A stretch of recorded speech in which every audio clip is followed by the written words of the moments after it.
The beat-up station wagon, crammed with our camping gear, rumbled down the highway. The late afternoon sun cast long shadows, painting the road ahead in an orange glow. Sarah, our navigator, tapped the map on her lap, furrow in her brow. "Next exit should have gas and snacks," she announced, her voice laced with a hint of worry. We'd been singing along to classic rock blasting from the speakers, filling the car with a sense of camaraderie. But as Sarah spoke, an unsettling quiet descended. The music died, replaced by the rhythmic hum of the engine. Then a cough, a sputter, and silence. The engine whined to a halt, leaving us stranded on the deserted highway. Mike, usually the jokester, cleared his throat. "Guess this is where the adventure begins," he said, his voice tinged with nervous amusement. But his attempt at humor fell flat. The silence stretched, thick and heavy. We exchanged glances, a seed of unease taking root in my stomach. It wasn't full-blown fear, not yet. But it was a prickling sensation, a nagging feeling that things weren't quite right. Carefree spirit of the road trip seemed to be fading, replaced by something more unsettling. We were supposed to be on a fun adventure, but a shadow of doubt, like a tiny creeping vine, had begun to twist around the edges of our excitement. A tow truck arrived eventually, a rusty behemoth piloted by a gruff man with a perpetual 5 o'clock shadow. He inspected the engine with a practiced eye, his silence heavier than any words. "Not something I can fix roadside," Renbade. His gaze flicked to the map Sarah clutched in her hand. "Blackwood Lake, huh? Sure you folks ain't lost?" The name sent a shiver down my spine. It had seemed like a cool, remote destination on the map, a place to escape the summer crowds.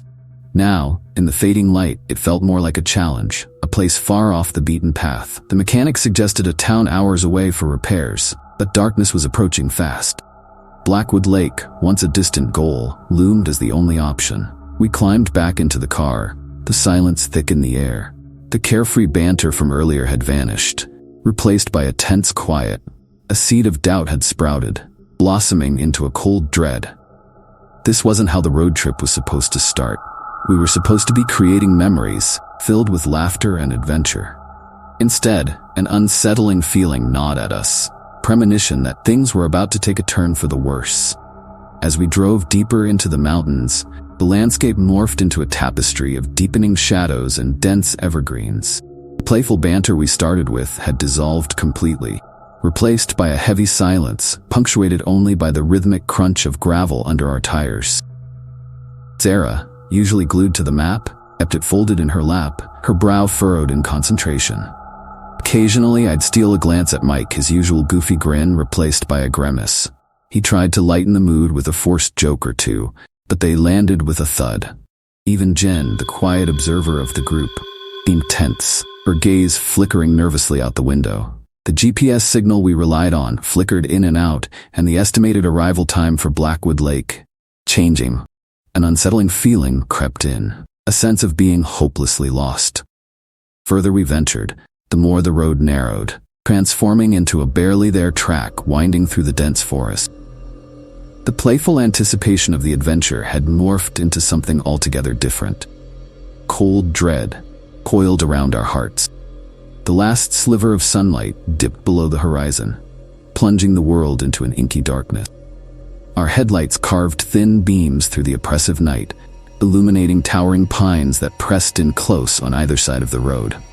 The car's temperature dropped several degrees, sending chills down my spine despite the summer night.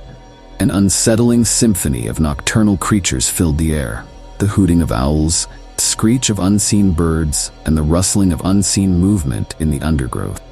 Every snap of a twig, every rustle of leaves sent our hearts hammering against our ribs. Suddenly, Sarah slammed on her brakes, jolting us all forward. "There," she gasped, pointing a shaky finger out the windshield.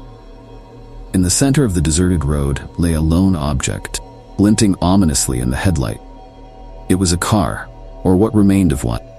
A mangled heap of metal, its windows shattered, paint scratched and dented. But what truly sent a wave of terror crashing over us was the complete absence of its driver. The abandoned car sat there like a grotesque monument to a nightmare. We piled out, drawn by a morbid curiosity and a cold dread that gnawed at our stomach. Sarah lingered by the car, her flashlight beam dancing across the mangled metal but revealing nothing. Mike, usually the life of the party, stood frozen, his bravado crumbling like dust in the night wind. Jen, ever the pragmatist, nudged me forward. "We should check if anyone's hurt," she said, her voice barely a whisper. I took a tentative step towards the wreckage, the silence thick and suffocating. Then, from the inky blackness of the forest beyond the headlights, a sound pierced the night. A long, mournful howl that seemed to echo through the very trees themselves. It wasn't the howl of a wolf or any animal I recognized. It was a sound that spoke of something ancient and malign, something that sent a fresh wave of terror crashing over me. We weren't alone out here, and whatever was out there, it didn't want us here. Primal howl hung heavy in the air, that a chilling reminder we were intruders in this desolate wilderness. Instinct screamed at us to flee, to turn the car around and retrace our steps, no matter the darkness or the sputtering engine. But a strange inertia gripped us, a morbid curiosity warring with the primal fear. "We should get back in the car," Dara said, her voice trembling slightly. The urgency in her tone snapped me out of my fearful stupor. "Yeah, let's go," Mike stammered, his bravado completely gone. We piled back into the vehicle, the silence inside heavier than the oppressive night. As I started the engine, a flicker of movement caught my eye in the rearview mirror. A dark shape darted between the trees at the edge of the headlights, too fast to discern what it was. But it was enough to send a fresh jolt of adrenaline through me. I slammed the car into gear and hit the gas, gravel road crunching under our tires as we sped into the darkness. Unsettling howl echoing behind us. Purse.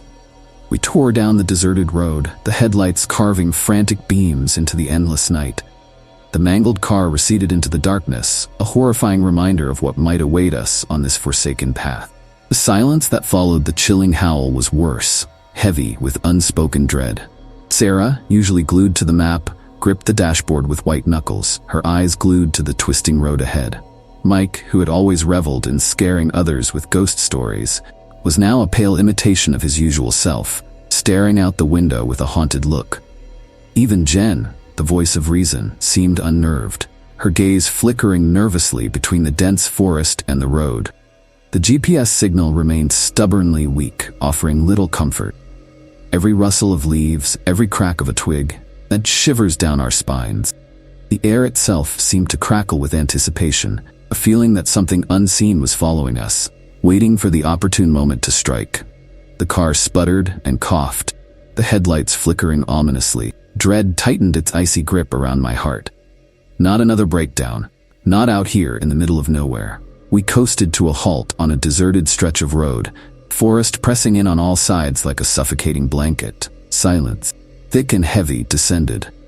Then a new sound pierced the night, a rhythmic tapping coming from somewhere beneath the hood. We all exchanged panicked glances. The tapping grew louder, more insistent, like skeletal fingers drumming a macabre beat. Frozen with fear, we sat immobilized, unsure of what lurked in the darkness, what horrors awaited us if we ventured out.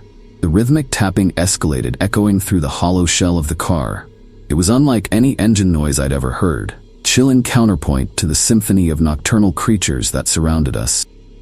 Sarah fumbled for her phone, its faint light barely penetrating the suffocating darkness. "No signal," she whispered, her voice barely audible. Mike, his bravado completely shattered, mumbled about ghosts and vengeful spirits. Even Jen, the ever-pragmatic one, seemed on the verge of tears. The tapping stopped abruptly, replaced by an unsettling silence that pressed down on us even heavier than before. Then, from the depths of the forest, a sound unlike anything I'd ever heard before sliced through the night. It was a low, guttural growl that sent shivers down my spine and made the hair on my arms stand on end. It was close. Too close. We were no longer alone on this deserted road, and whatever lurked in the darkness was no figment of our imagination.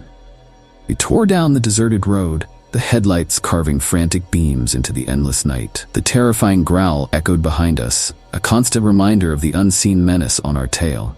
Just as a sliver of hope flickered, faint glow appearing in the distance, the car sputtered and coughed, finally giving out completely. We coasted to a halt, the engine groaning its final breaths. Stranded. In the middle of nowhere, the silence that followed was deafening, broken only by the rasp of our own panicked breaths. Then, from the tree line bordering the faint glow in the distance, a pair of eyes gleamed, cold, reptilian, and filled with a malevolent hunger. The glow intensified, revealing a dilapidated wooden structure that sent a fresh wave of terror crashing over us. It wasn't Blackwood Lake. This was something else entirely, something far more sinister. A desperate whimper escaped Jen's lips, and Mike, his face pale as a ghost, choked back a sob.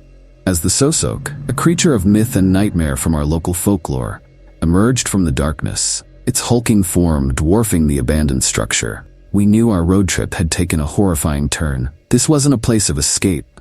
It was a place of primeval evil. Blackwood Lake, if it existed, seemed a distant dream. As the sosok emerged from the darkness, its hulking form seemed to eclipse the dilapidated structure behind it. The air grew colder, heavy with an otherworldly presence. We froze, paralyzed by terror as the creature's eyes locked onto us. Jen's whimper turned into a full-blown sob, while Mike's face seemed to crumble in despair. Sarah's eyes darted frantically, searching for an escape route that didn't exist. I stood transfixed, my mind racing with the realization that our road trip had led us straight into the heart of darkness. The sosok began to move towards us, its massive strides devouring the distance. We were trapped, with no escape from the clutches of this ancient evil. I felt a strange sense of resignation wash over me, as if I'd always known this was where our journey would end. As the creature loomed closer, its hot breath washing over us, I caught a glimpse of something in the distance. A flicker of light, a beacon in the darkness. Blackwood Lake. We'd been so close, yet so far. The sosok's roar shook the ground beneath our feet, and I felt the world tilt sideways.